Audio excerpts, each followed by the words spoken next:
ديزيريه دوي يفجر الجدل: أنا الأفضل من يامال.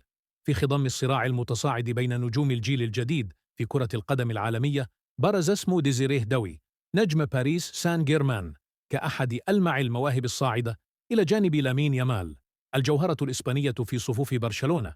ورغم فارق السن البسيط بينهما، دوي يبلغ 19 عاماً ويامال 18 عاماً، فإن المقارنات بينهما أصبحت مادة دسمة لعشاق الساحرة المستديرة، خاصة بعد الأداء المذهل الذي قدمه كلا النجمين في الموسم الماضي.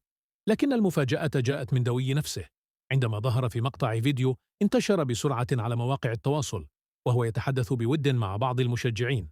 سأله أحدهم بصراحة: من الأفضل بينك وبين لامين يامال؟ ليرد دوي بابتسامة مليئة بالثقة: بالتأكيد أنا الأفضل. تصريح آثار تفاعلا واسعا ما بين من رأى فيه ثقة مشروعة ومن اعتبره بداية لمنافسة نارية قد تشعل السنوات المقبلة في ملاعب أوروبا.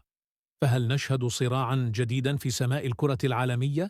يامال أم دوي؟ من سيخطف المجد؟